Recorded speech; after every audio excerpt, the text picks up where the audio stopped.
Chunakkara Mar Baselios Gregorios orthodox പള്ളിയിൽ മാർ ബെസേലിയോസിന്റെയും മാർ ഗ്രിഗോറിയോസിന്റെയും ഓർമ്മ പെരുന്നാളും കൺവെൻഷനും ജനുവരി 2 വരെ നടത്തും.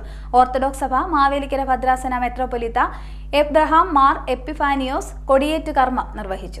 ചുനക്കര മാർ ബെസേലിയോസ് ഗ്രിഗോറിയോസ് ഓർത്തഡോക്സ് ഇടവകയുടെ കാവൽ പിതാക്കന്മാർ എന്നറിയപ്പെടുന്ന മാർ ബസേലിയോസിന്റെയും മാർ ഗ്രിഗോറിയോസിന്റെയും ഓർമ്മ പെരുന്നാളും കൺവെൻഷനും നടന്നു.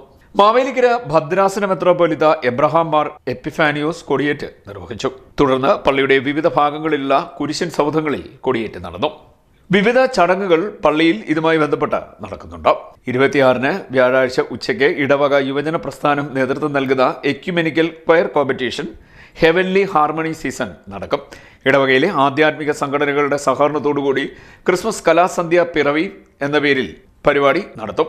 28-ന് വൈകിട്ട് സന്ധ്യാ നമസ്കാരം, 7-ന് കൺവെൻഷൻ എന്നിവ നടക്കും. കൺവെൻഷന്റെ ഉദ്ഘാടനം പുതിയകാവ് സെന്റ് മേരീസ് ഓർത്തഡോക്സ് പള്ളി വികാരി ഫാദർ അജി കെ തോമസ് നിർവഹിക്കും.